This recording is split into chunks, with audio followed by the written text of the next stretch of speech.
الحمد لله رب العالمين والصلاة والسلام على سيد الأنبياء والمرسلين أما بعد. اللہ رب العزت کے خوبصورت ناموں میں سے آج ہم جس نام کو پڑھنے جا رہے ہیں وہ ہے الرب. اللہ کے ناموں میں یہ ایک ایسا نام ہے جس کی ایک الگ شان ہے جو ربوبیت کو بیان کرتا ہے. اللہ رب العزت کے رب ہونے کو بیان کرتا ہے کہ وہ پوری انسانیت کا بلکہ پورے کائنات کا اکیلا رب ہے. اللہ تعالیٰ کو رب ماننے کا کیا معنی ہے؟ اس میں علماء کہتے ہیں کہ اس میں اللہ تعالیٰ کی ربوبیت پر ایمان، اللہ رب العزت کے خالق کائنات ہونے پر ایمان جو ہے اس کے اندر یہ باتیں شامل ہیں. رب ہونے میں کیا کیا باتیں شامل ہیں؟ رب ہونے میں اللہ تعالیٰ کو خالق، مالک، رازق، مدبر الامور ماننا،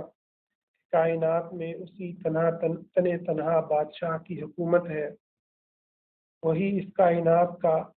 نظام چلانے والا ہے اور اس میں اس کا کوئی شریک نہیں. یہ تمام باتیں اللہ تعالیٰ کی اس نام کے اندر شامل ہیں.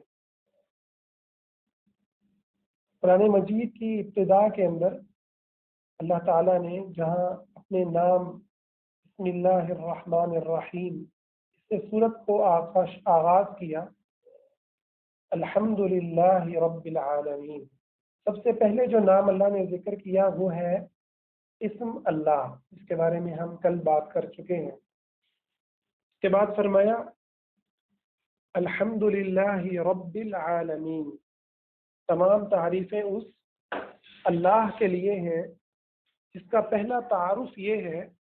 کہ وہ سارے جہانوں کا پالنہار ہے، سارے جہانوں کا رب ہے. رب کو قرآن مجید میں دو طرح سے ذکر ہوا ہے. ایک بطور اللہ تعالیٰ کا مفرد نام آیا ہے، جیسے فرمایا ربکم ورب آبائکم الاولین، تمہارا رب اور تمہارے پچھلے سب آباء و اجداد کا رب. اسی طریقے سے فرمایا فسبح باسم ربک العظیم، تسبیح بیان کرو اپنے رب کے عظیم نام کے ساتھ. اسی طرح سے قرآن مجید میں مختلف مقامات پر اللہ رب العزت کے رب ہونے میں جو معانی پائے جاتے ہیں ان کو ذکر فرمایا، جیسے فرمایا قل اغیر اللہ ابغی ربا، کیا میں اللہ کے سوا کسی اور کو رب مانوں، کسی اور کو میں ربوبیت کو تلاش کروں، وَهُوَ رَبُّ كُلِّ شَيْءٍ، جبکہ وہ ہر چیز کا رب ہے. اور دوسرے پہلو سے قرآن مجید میں یہ نام اس ایک نسبت کے ساتھ آیا ہے، جیسے الحمد للہ رب العالمین، تمام تعریفیں جہانوں کے رب کی ہیں، جہانوں کے رب کی ہیں. تو اللہ تعالیٰ کے رب ہونے کے ساتھ پوری کائنات کو کی نسبت کی گئی کہ وہ ساری کی ساری کائنات کا رب ہے، ساری کی ساری کائنات کو جو ہے وہ پالنے والا ہے. اللہ تعالیٰ کا یہ جو نام ہے رب، یہ محبتوں کو، اللہ کی رحمتوں کو، اللہ رب العزت کی عطا کو، اللہ رب العزت کے کرم اور اس کے فضل کو جس کمال انداز میں بیان کرتا ہے، اس کا انسان اگر تصور کر لے اور اس پر ایمان لے آئے تو وہ اللہ رب العزت کے سامنے پھوٹ پھوٹ کر رو دے، اپنے گناہوں، اپنی نالائقیوں پر شرمندہ ہو اور اللہ کی عظمتوں کے گن گائے. کہ رب کہ جو دنیا میں آنے سے پہلے پالتا ہے، ایک بوند سے وجود دیتا ہے، ایک بوند کو ہڈیوں میں، گوشت میں اور عقل میں، دھڑکتے دل میں، جھپکتی پلکوں میں، بولتے لبوں میں، سوچتے دماغ میں تبدیل کر دیتا ہے۔ پانی کی ایک بوند کو ہنستے، کھیلتے، جذبات رکھتے انسان کے اندر تبدیل کرتا ہے، اور پھر دنیا میں آ جانے کے بعد ماں سے اس انسان کو رزق عطا فرماتا ہے، اسے رشتے عطا فرماتا ہے، اسے محبتیں عطا فرماتا ہے، اور پھر جو یہ زندگی کے مراحل طے کرتا ہے، اور جیسے جیسے اس کی جو ضرورت ہوتی ہے، کائنات کا رب اس کو عطا کرتا چلا جاتا ہے۔ اور پھر جب یہ بڑھاپے کو آ پہنچتا ہے، اب دنیا سے جانے کا اس کا وقت آ جاتا ہے، تب بھی وہی اس کا سہارا ہوتا ہے، وہی اس کو رشتوں کی چاشنی میں، رشتوں کی محبتوں میں خیال کرنے والے، محبت کرنے والی اولاد اور اہل و عیال، دوست، کولیگ، ان کے ساتھ انسیت پیدا فرماتا ہے، الفت پیدا فرماتا ہے، اور اس سارے عرصے میں وہ دین عطا کرتا ہے جو زندگی کے ہر مرحلے پر، جو دین اس کی عزت، اس کی مال، اس کی جان، اس کی حفاظت کرتا ہے۔ کسی مسلمان کو جائز نہیں دوسرے مسلمان کو ہاتھ سے تکلیف دے، زبان سے تکلیف دے، کسی کی غیبت کی جائے، کسی کی چغلی کی جائے، کسی کے راز افشا کیے جائیں، کسی کے رازوں کو جانا جائے، کان لگا کے باتیں سنی جائیں، یہ ساری تعلیمات وہ رب اپنے نبی صلی اللہ علیہ وسلم کی زبان سے، اسلام کی روشنی میں، وہ اس کی حفاظت کے لیے اسے بھی دیتا ہے اور دوسرے انسانوں کو بھی عطا کرتا ہے۔ حتیٰ کہ کوئی کافر بھی ہے، کوئی اللہ کا نافرمان بھی ہے، تو بھی جائز نہیں کہ اس کے گھر میں جھانک کر دیکھا جائے کہ وہ کیا کر رہا ہے، اس کے رازوں کو جانا جائے، اس کے رازوں کو افشا کیا جائے، اسے ذلیل و رسوا کیا جائے۔ دنیا کا ہر انسان اللہ اس کی حفاظت فرماتا ہے، اس کی عزت کی حفاظت فرماتا ہے، اس کی جان کی حفاظت فرماتا ہے۔ اور پھر یہ انسان جب دنیا سے نکل کر قبر کی وادی میں اترتا ہے، قبر کی نگری میں اسے تنہا چھوڑ دیا جاتا ہے، تو تب ان لمحات میں بھی وہ اللہ اپنے اس بندے کا ساتھی بنتا ہے، اس کا دوست بنتا ہے۔ اس نے رمضان میں جو قرآن کی تلاوت کی، وہ عذاب قبر میں اسے بچانے کے لیے آڑ بن جاتے ہیں۔ اس نے جو اللہ رب العزت کو سجدے کیے، اللہ سے اپنے گناہوں کی معافی مانگی، اپنی خطاؤں پہ، اپنی نافرمانیوں پہ آنسو بہائے، وہ آنسو اس کے لیے جہنم سے آزادی کی بنیاد بن جاتے ہیں، آزادی کی نوید سناتے ہیں، اور وہ عبادتیں قبر میں اس کے لیے ایک خوبصورت انسان کی شکل میں اس کے ساتھی بن جاتی ہیں۔ اور پھر جب یہ قبروں سے اٹھایا جائے گا اور حشر کے دن میں جب ساری انسانیت ربی نفسی کہہ رہی ہوگی، اے اللہ میری جان بچا لے، اے اللہ میری جان بچا لے، تو ان لمحوں میں بھی یہ رب یہ پالنہار، یہ پیدا کرنے والا، خالق، یہ مالک، یہ رازق، مہربان، اس انسان کو جسے اللہ نے اس نے زندگی کے اندر توحید کی نعمت کو اپنے سینے میں جگہ دی اور شرک سے انکار کیا، اس انسان کو اس دن پھر نبی مکرم، رحمت للعالمین، حبیب کبریا، خلیل رب ذوالجلال والاکرام، ان کی شفاعت نصیب ہوگی،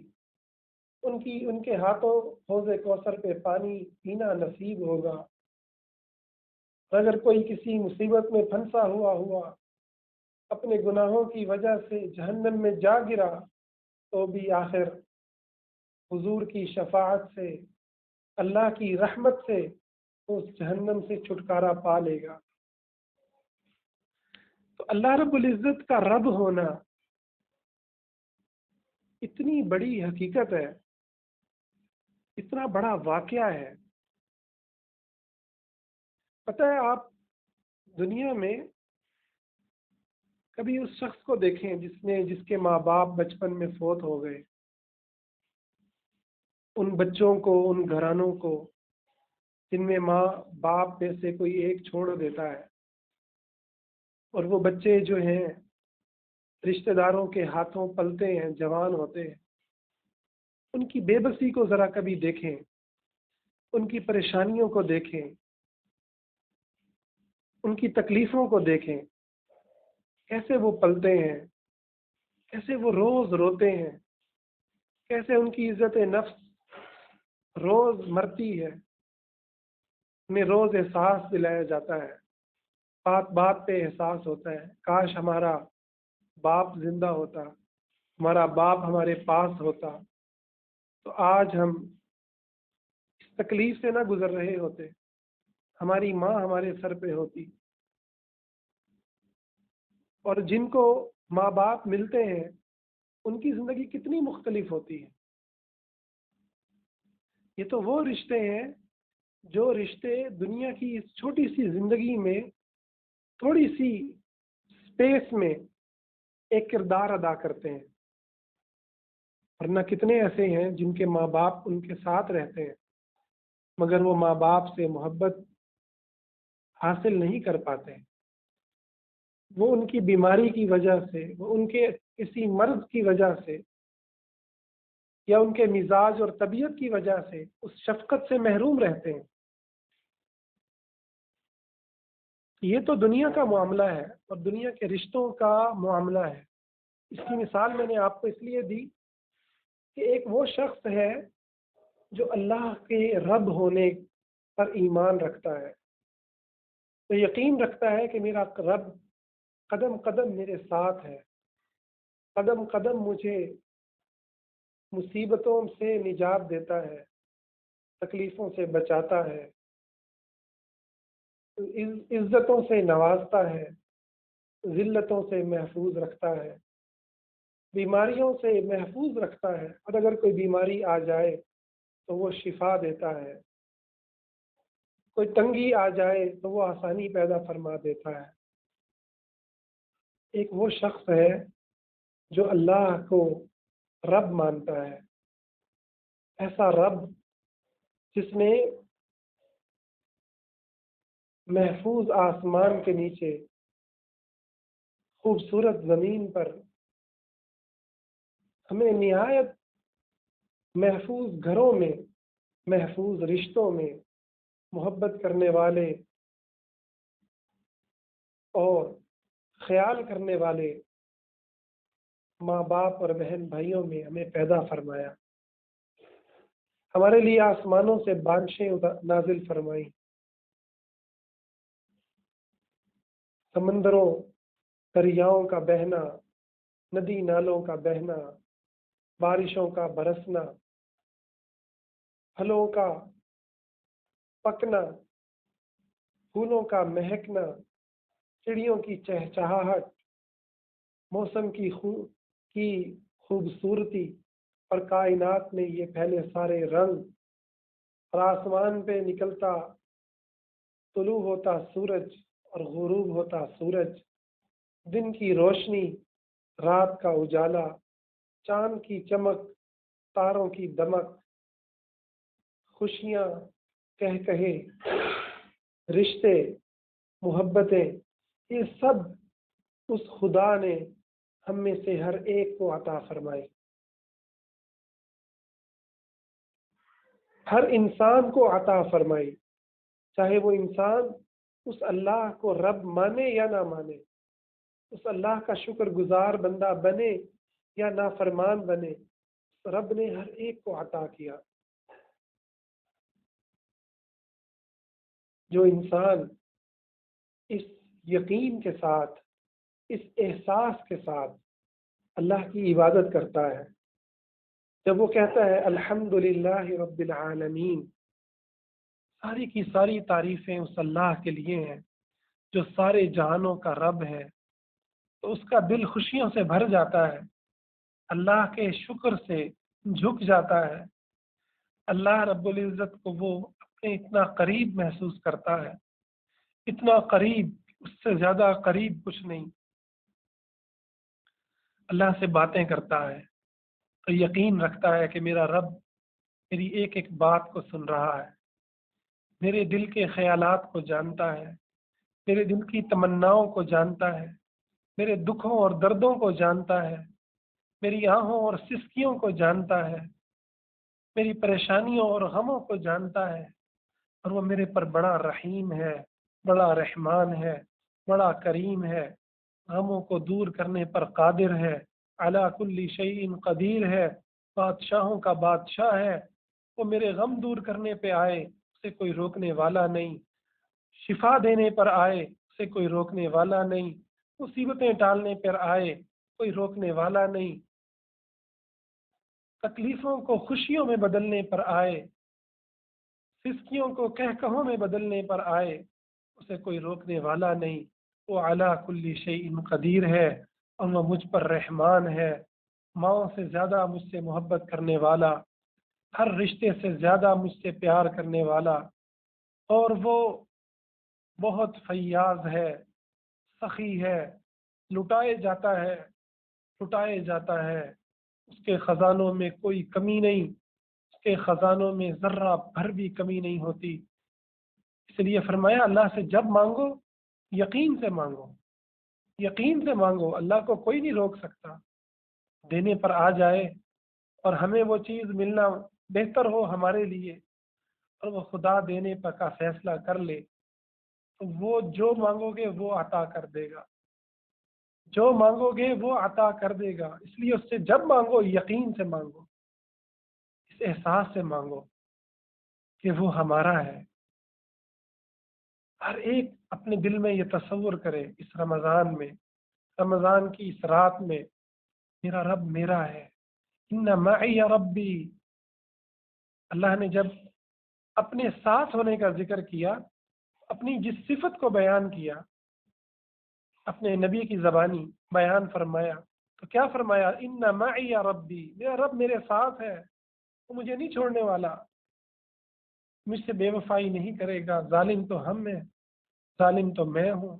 نافرمان تو میں ہوں، میرا رب تو میرے ساتھ ہے، ان معی ربی سیہدین، سیدھی راہ دکھائے گا، مشکلوں سے نکلنے کی راہ دکھائے گا، دنیا اور آخرت کی کے غموں سے نجات کی راہ دکھائے گا، میرا اس پہ یقین ہے، میرا رب میرے ساتھ ہے۔ اور اللہ سے کتنی قرآن میں دعائیں ہیں، سب کا آغاز اللہ کے اسی مبارک نام سے ہوتا ہے، ربنا ربنا ظلمنا انفسنا وان لم تغفر لنا وترحمنا لنكونن من الخاسرین، اے ہمارے رب، ہم اپنی جانوں پہ ظلم کر بیٹھے ہیں، ہم اپنی جانوں پر ظلم کر بیٹھے ہیں، تو ہمیں معاف فرما دے، تو ہمارے گناہوں کو بخش دے، ربنا آتنا فی الدنیا حسنہ وفی الآخرۃ حسنہ وقنا عذاب النار، اے ہمارے رب، ہمیں دنیا کی بھی بھلائیاں دے دے، دنیا کی بھی خوشیاں دے دے، دنیا کی بھی نیکیاں دے دے، اور آخرت کی بھلائیاں بھی عطا فرما، آخرت کی خوشیاں بھی عطا فرما، اے ہمارے رب، ربنا لا تزغ قلوبنا بعد اذ ہدیتنا، ہمیں ہدایت آ جانے کے بعد گمراہ نہ کرنا۔ اے اللہ، ہم اپنے کسی گناہ کی وجہ سے ایسا نہ ہو کہ ہدایت پا لینے کے بعد پھر گمراہ ہو جائیں، ہدایت پا لینے کے بعد پھر تجھ سے دور ہو جائیں، تیری معیت کو، تیری محبتوں پہ یقین لے آنے کے بعد پھر ہم تیری معیت کو بھول جائیں، تیری محبتوں کو بھول جائیں اور تیری نافرمانیوں میں مست ہو کے اس طرح سے جئیں کہ تجھے بھول جائیں۔ اے اللہ، تو ہمیں بچا لینا، ہم میں طاقت نہیں ہے، تو ہمیں بچانے والا ہے۔ ربی انی ظلمت نفسی فاغفر لی، اے میرے رب، میں اپنی جانوں پہ ظلم کر بیٹھا ہوں۔ رب اغفر لی خطیئتی یوم الدین، اے میرے رب، میری خطاؤں کو روز قیامت معاف کر دینا۔ قرآن بھرا ہوا ہے رب کی اس نام سے، رب سے مانگنے پر، رب سے مانگتے ہی جاؤ، اسے رب کہو تو اس کو پیار آتا ہے۔ بچہ جب اپنے ماں باپ کو پکارتا ہے، ماں باپ کو بڑا پیار آتا ہے اپنے بچے پر، جبکہ اس بچے کو پیدا کرنے والے ماں باپ نہیں، خدا نے ان کو عطا کی نعمت، وہ تو ایک ذریعہ بنے دنیا میں آنے کا۔ تو وہ رب جو کہ حقیقت میں ہمیں پیدا کرنے والا ہے، ہمیں وجود دینے والا ہے، ہمیں ہر نعمت سے نوازنے والا ہے،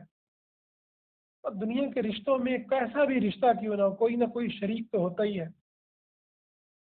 ماں کی محبت میں باپ شریک ہوگا اور لوگ شریک ہوں گے، اللہ کی محبتوں میں، اللہ کی عطاؤں میں، اللہ کی نوازشوں میں جو بن مانگے عطا کی۔ ایک بچہ تو نہیں مانگتا اللہ سے، اللہ اس کو صحیح سلامت ہاتھ عطا کر دیتا ہے، صحیح سلامت پاؤں عطا کرتا ہے، صحیح سلامت آنکھیں عطا کرتا ہے، کان عطا کرتا ہے، اور وہ 60 سال 70 سال صحت کے ساتھ گزارتا ہے، اور اس بات کو سوچتا نہیں ہے کہ یہ کس نے دیا ہے، یہ مشین کس نے لگائی اور کس نے چلائی ہے کوئی اس خدا کے سوا؟ کوئی نہیں، کوئی نہیں ہے، وہ تنہا ہے۔ اس نے پیدا کیا، جو ہمارے ساتھ ہے، جو ہماری سنتا ہے، جو ہم سے با وفا ہے، جو ہمارا ہے، ہم میں سے ہر ایک کو جس نے عزتوں سے نوازا، ہر ایک کو اسلام دے کر محمد صلی اللہ علیہ وسلم کی امت میں پیدا کر کے، قرآن اور رمضان کی نعمتوں سے نواز کر ہمیں عزتوں سے نوازا، ہمیں توبہ کرنے کی توفیق دے کر اپنے پیاروں میں شامل فرمایا۔ پھر اس اللہ کو،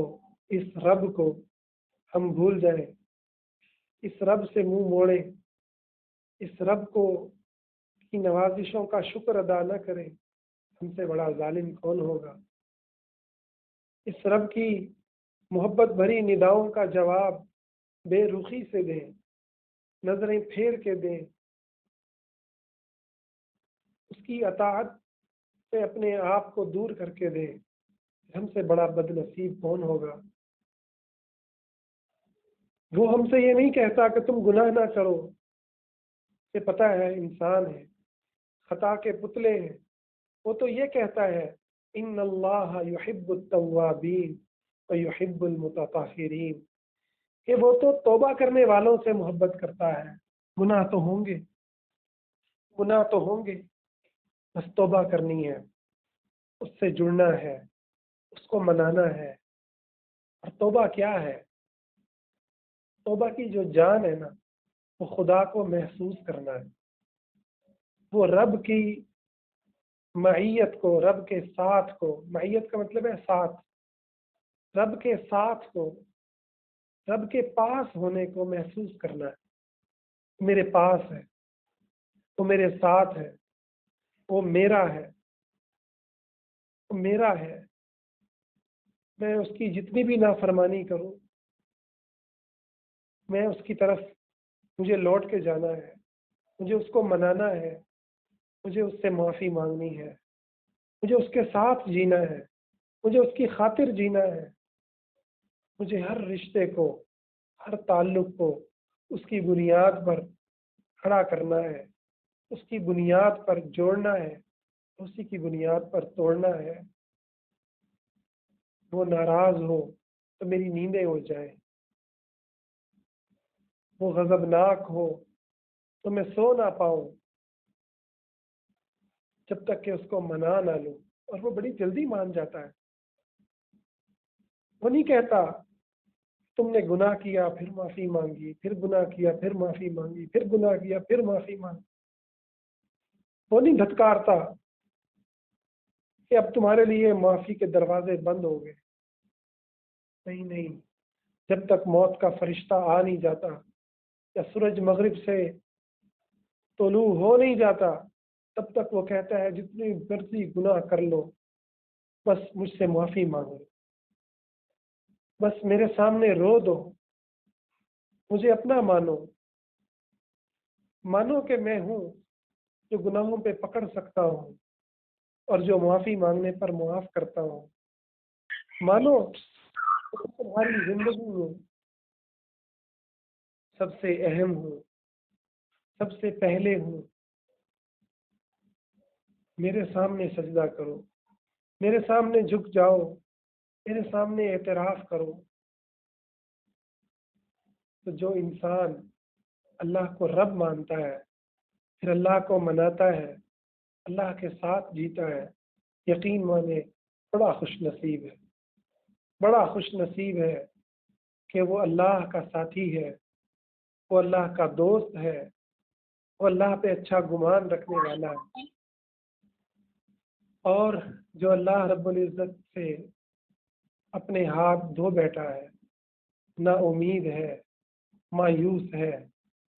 وہ بد نصیبی میں ہے، اسے رمضان، اسے رب کا قرآن یہ پکار رہا ہے۔ اللہ کے ذرا الفاظ پہ غور کریں۔ قل یا عبادی الذین اسرفوا علی انفسہم، اے نبی کہہ دیجئے اے میرے وہ بندو جو اپنی جانوں پہ ظلم کر بیٹھے ہو، جو گناہوں پہ گناہ کر بیٹھے ہو، لا تقنطوا من رحمت اللہ، اللہ کی رحمت سے نا امید نہ ہونا۔ ان اللہ یغفر الذنوب جمیعا، اللہ تو سارے کے سارے گناہوں کو معاف کرنے والا ہے، سارے کے سارے گناہوں کو بخشنے والا ہے۔ تو اللہ سے معافی مانگ لو، اللہ تمہیں بخش دے گا۔ یہاں میں آپ کو ایک بات سمجھاؤں، اللہ اور بندے کے درمیان ایک ایسا رول پلے کرنا جو رول چھوٹے کو، بچے کو، یا کسی بھی ایسے شخص کو جو آپ کے ماتحت ہے، جو آپ کے ساتھ رہ رہا ہے، اگر وہ رول آپ کو آپ اللہ کے نام پہ اس کو نصیحت کرتے ہیں، اس کو ڈانٹ پلاتے ہیں، اس کو سمجھاتے ہیں، مگر ایسا انداز اپناتے ہیں، ایسا اخلاق اپناتے ہیں کہ وہ بندہ بجائے اللہ سے ڈرنے کے، بجائے اللہ سے جڑنے کے، وہ آپ سے جڑ جاتا ہے، اور اللہ کو پا لینے کی بجائے اسے لگتا ہے کہ یہ شخص راضی ہوگا تو مجھے اللہ ملے گا۔ تو یقین مانے یہ بڑا ہی خوفناک کردار ہے جو آج ہمارے معاشروں میں دینی لوگ اور دین سے جڑی شخصیات جو ہیں ان کی اکثریت یہ رول پلے کرتی ہے، اور بالکل دعوت کا جو اسلوب ہے، جو سمجھ بوجھ ہے، اس سے عاری ہو کے یہ کام کرتے ہیں۔ میں آپ کو اس کی ایک مثال دیتا ہوں۔ اب باپ اور بیٹی کے درمیان جو محبت ہے بڑی فطرتی ہے، بیٹے اور باپ کے درمیان، اولاد اور باپ کے درمیان محبت بڑی فطرتی اور بڑی نیچرل ہے۔ مگر بہت سی مائیں اپنا مسئلہ حل کرنے کے لیے باپ کی تصویر کو بگاڑتی ہیں۔ میں تمہارے باپ کو بتاؤں گی، تمہارے ابو تو یوں کہتے ہیں، تمہارے ابو تو یوں کہتے ہیں، ان کو دکھ ہوگا۔ تو بجائے اس کے کہ بچے ڈائریکٹ باپ سے جڑ پائیں، وہ اپنے ابو کو اپنی بات کہہ پائیں، وہ اپنے دل کے غم کو ان کے سامنے بیان کر پائیں، اپنی چاہتوں کا اظہار کر پائیں، ان بچوں کو بڑے ہی غیر محسوس انداز میں باپ سے توڑ دیا جاتا ہے، اور کہیں پہ ماں سے توڑ دیا جاتا ہے۔ بہت سے رشتے ایسے ہوتے ہیں جو ماں سے دور کر دیتے ہیں، اور اکثریت کے اندر تو باپ کو اس طرح کا کردار بنا دیا جاتا ہے جیسے اس کا کام ہی مارنا ہے، ڈانٹنا ہے، ٹھیک کرنا ہے۔ تو وہ بچوں نے جو باپ کا لمس محسوس کرنا تھا، اس کے چھونے کو، اس کی گود کو، اس کی محبت بھری باتوں کو، وہ عام طور پر پوتے اور پوتیاں دیکھتے ہیں۔ وہ بچے بیٹے نہیں دیکھ پاتے، بیٹے اور بیٹیاں اکثر اس سے محروم رہتے ہیں۔ شاید آخری بیٹیاں جو ہوتی ہیں وہ اس طرح کی ہوتی ہیں کہ باپ سے محبت لے لیتی ہیں، ورنہ جو شروع کے بچے ہوتے ہیں ان کو تو اس طرح کے روب اور اس طرح کے انداز میں پالا جاتا ہے کہ وہ باپ کی محبت کو نہیں حاصل کر پاتے۔ یہ جو کردار ہے، ایسا ہی کردار ہم اللہ رب العزت کے ساتھ بھی اور اللہ کے بندوں کے ساتھ پلے کر رہے ہوتے ہیں، یہی نفسیات کام کر رہی ہوتی ہیں۔ ہم لوگوں کو، اپنے بچوں کو، اپنے سے جڑے لوگ انسانوں کو، اور حتیٰ کہ گناہ کرنے والوں کو بھی جب نصیحت کریں تو اس نصیحت میں رحمت کا پیغام ہو، وہاں پر جہاں ڈرانا ہو وہاں امید بھی ہو، محض خوف نہ ہو، محض عذاب دینے والے رب کا تذکرہ نہ ہو، محض جہنم میں ڈالنے والے رب کا تذکرہ نہ ہو، بلکہ آپ دیکھیں کہ جہنم میں ڈالنے کا جو تذکرہ قرآن میں ہے، اول تو وہ کفار کے لیے، اور دوسرا پھر وہ کبیرہ گناہوں کے لیے۔ قرآن نے باقاعدہ طور پر کبیرہ گناہوں میں، صغیرہ گناہوں میں، عام گناہوں میں فرق کیا کہ ہمارے یہاں اس قدر ہم خرابی کا شکار ہیں فکری طور پر، نظریاتی طور پر، کہ ہم صغیرہ گناہوں پر وہ ڈراوے دے رہے ہوتے ہیں اور وہ انداز اپنا رہے ہوتے ہیں جو ایک کافر کے لیے قرآن نے اپنایا۔ جہنم کی وہ وعیدیں سنا رہے ہوتے ہیں جو کفر اور شرک کرنے والوں کو قرآن سناتا ہے، یا کبیرہ گناہ جیسے قتل، زنا، سود کھانا، حرام کھانا، اس طرح کے بڑے بڑے جرائم کے اوپر ہم چھوٹی چھوٹی باتوں پر تراویح نہیں پڑھی، اس کے اوپر اس کو لان تان کرنا، کوئی بھی مستحب کام چھوڑ دیا، نفل کام چھوڑ دیا، اس پر لان تان، آج قرآن نہیں پڑھ رہا اس پہ لان تان، یعنی ہر وقت کی یہ جو انداز ہے، یہ بالکل اسی طرح جیسے ایک بیٹی اپنے باپ سے دور ہو جاتی ہے اور کٹ جاتی ہے جب اس کے باپ کی وہ تصویر اس کو دکھائی جاتی ہے کہ وہ تمہیں آ کے ڈانٹے گا، تمہیں آ کے مارے گا، وہ تمہیں پوچھے گا، تم سے حساب لے گا، اس کے سامنے ساری شکایتیں لگیں گی۔ بالکل اسی طرح یہ انسان بھی اپنے رب کی کے ساتھ ہونے کو محسوس نہیں کر پاتا۔ وہ کتابوں میں پڑھتا ہے، عقل سے ایمان رکھتا ہے کہ میرا رب میرے ساتھ ہے، مگر وہ اس ساتھ ہونے کو محسوس نہیں کر پاتا۔ ساتھ ہونے کے یقین کو اپنے جذبات میں، اپنے احساسات میں جگہ نہیں دے پاتا، اس لیے اس کی ساری محنت ظاہری چیزوں پر ہوگی۔ نماز کے اندر یہ ہاتھ یہاں باندھنا ہے، یہاں یہ کرنا، وہ کرنا، یہ ساری چیزیں ہوں گی، نہیں ہوگا تو رب سے باتیں نہیں ہوں گی، رب سے بخششیں مانگنا نہیں ہوگا، رب سے اپنی ضرورتیں مانگنا نہیں ہوگا، رب کے سامنے اپنے گلے شکوے رکھنا نہیں ہوگا۔ انما اشکو بسی وحزنی الی اللہ، یہ تھے انبیاء، میں تو اپنے سارے شکوے اپنے رب سے کرتا ہوں، وَأَعْلَمُ مِنَ اللَّهِ مَا لَا تَعْلَمُونَ، اللہ سے وہ امید رکھتا ہوں کہ تمہیں نہیں پتا، وہ علم رکھتا ہوں، اور وہ رحمت اور بخشش کی اور عطا کی وہ امید رکھتا ہوں تو تمہیں نہیں پتا۔ تو اللہ سے جڑا ہر انسان ایسا ہی ہوتا ہے، وہ لوگوں کو اپنی ذات سے نہیں جوڑتا، اپنے وجود کو اس طرح کا نہیں بناتا کہ اس کو دیکھ کر نمازیں پڑھی جائیں، اس کو دیکھ کر اچھے کام ہوں، بلکہ وہ اپنے بچوں کے دل میں، اپنے ساتھیوں کے دل میں، اپنے ارد گرد لوگوں کے دل میں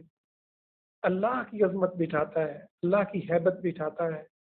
اللہ کی محبت بٹھاتا ہے کہ میرے بچوں، میں تو نہ جانے کب اس دنیا سے چلا جاؤں، میں کیا ہوں، خود گناہوں کا ایک مجموعہ ہوں، گناہوں سے رقم ہوں، میں تمہاری کیا حفاظت کروں گا؟ مجھے جو ملا ہے، میں جو کر رہا ہوں خدا کی توفیق اور نعمت سے کر رہا ہوں۔ اے میرے بچوں، خدا کو اپنا سمجھو، وہ تمہارا ہے، میرے سے کہیں زیادہ وہ تمہارا ہے، تمہاری ماں سے کہیں زیادہ وہ تمہارا ہے۔ جاب کرنے والا باس اس کو یہ سمجھائے کہ بیٹا، یہاں جو تو 50,000 لاکھ لے رہا ہے، حقیقت یہ ہے یہ سب خدا کی عطا ہے، میری خوشنودی اور مجھے راضی کرنے کے چکر میں نہ رہنا،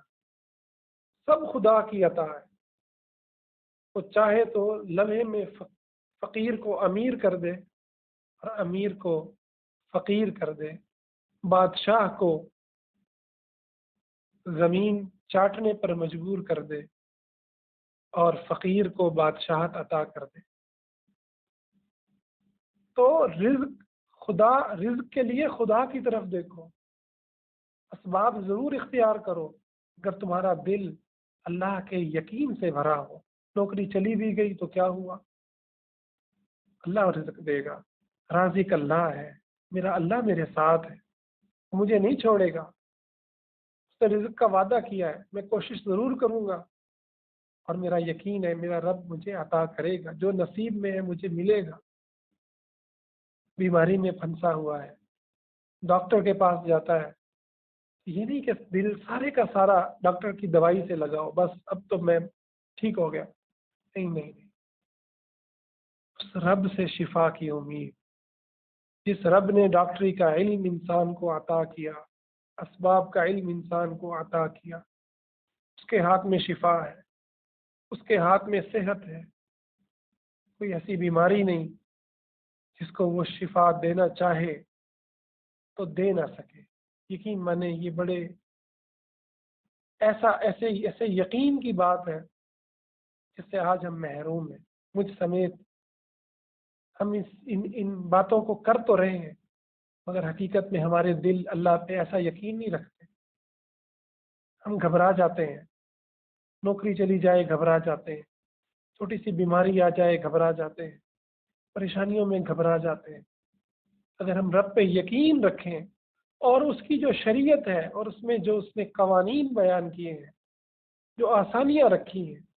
اگر ہم ان کو اپنا لیں، ان پر چل پڑیں اور اس کلچر اور تہذیب کی بندشوں سے آزاد ہو جائیں تو یقین مانیں ہمیں شاید بہت سے رشتہ دار چھوڑ دیں، ہمیں شاید بہت سے اپنے قریبی چھوڑ دیں، مگر یہ یقین رکھیں ہمیں خدا مل جائے گا۔ آج میں بہت رشتے ملے ہوئے ہیں، بہت کمپنیاں ملی ہوئی ہیں، آج بڑے پیسوں کے ذرائع ملے ہوئے ہیں،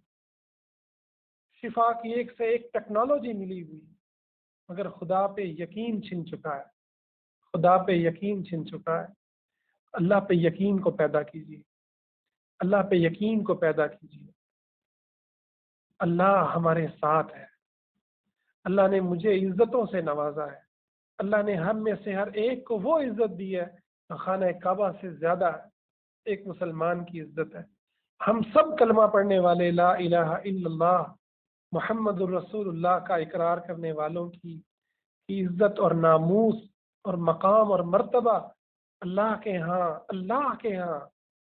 انسانوں کے ہاں، مسلمانوں کے ہاں خانہ کعبہ سے زیادہ ہے۔ اور بات ہے، اللہ تو ہماری عزت کرتا ہے مگر ہم اپنی عزت خود نہیں کرتے، اپنی تکریم خود نہیں کرتے۔ تو بہنوں اور بھائیوں،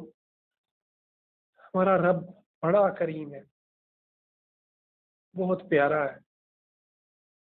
رات کے آخری پہر میں آسمان دنیا پہ نزول کرتا ہے جیسے اس کی شان کے لائق، اور ہمیں پکارتا ہے۔ رمضان کی ان راتوں میں وہ جہنم سے آزادیاں عطا کرتا ہے، جنتوں کا وارث بناتا ہے، بھر بھر کے دے رہا ہے، بھر بھر کے دے رہا ہے۔ آؤ اپنے رب کی پالنہاری کو، اپنے رب کی قربت کو، اپنے رب کی عطاؤں کو، اپنے رب کی رحمتوں کو محسوس کریں، اس پر ایمان لائیں، اسے اپنے شہرک سے بھی زیادہ قریب سمجھیں کہ وہ عرش پہ مستوی ہو کر ہماری شہرک سے بھی زیادہ قریب ہے۔ ہمارے ایک ایک احساس کو، ایک ایک درد کو، ایک ایک آنسو کو وہ جانتا ہے، کیوں نکل رہا ہے، کہاں سے آ رہا ہے، دور کرنے پر قادر ہے۔ ہمارے ہر ہر خدشے کو، ہر ہر خوف کو امن میں، سکون میں بدلنے پر قادر ہے۔ آئیے اس اللہ سے اپنی امیدیں باندھیں، اس کو منائیں، اس کے سامنے جھک جائیں۔ اللہ سے دعا ہے، اللہ ہمارے دلوں کو اپنے پیارے پیارے ناموں کی محبت سے بھر دے، ان ناموں پر ایمان سے بھر دے۔ ان ناموں کے واسطے اللہ ہمیں اپنے سے مانگنے کی توفیق عطا فرمائے، اپنے رب کو ہم قریب محسوس کر لیں، اپنے رب کو اپنے ساتھ محسوس کر لیں، اپنے رب کو اپنا مان لیں، اپنے رب کو اپنا مان لیں، اپنے رب کو دنیا و آخرت میں کامیابی دینے والا مان لیں، اور اسی مان کے ساتھ جئیں، اسی یقین کے ساتھ جئیں، اور اسی یقین کے ساتھ اس کے حضور پیش ہو جائیں۔ اللہ سے دعا ہے، اللہ ہماری دعاؤں کو قبول فرمائے، ہمیں جنتوں کا وارث بنائے، ہماری گناہوں کو معاف فرمائے، ہمیں دنیا و آخرت کی آسانیاں عطا فرمائے، ہمیں جو بے اولاد ہیں انہیں اولاد عطا فرمائے، جو قرض خواہ ہیں ان کے قرضوں کو ادا فرمائے، جو بیمار ہیں انہیں شفائے کاملہ عاجلہ عطا فرمائے، جو اپنے گھروں میں پریشان ہیں،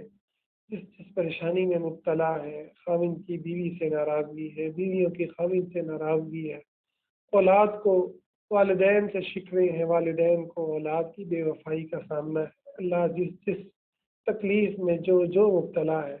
سب کی تکلیفوں کو دور فرما، سب کو اپنی محبت سے اکٹھا فرما، اپنی محبت میں سب کی تکلیفوں کو ختم فرما، سب کو دنیا اور آخرت کی بھلائیاں عطا فرما۔ آمین یا رب العالمین۔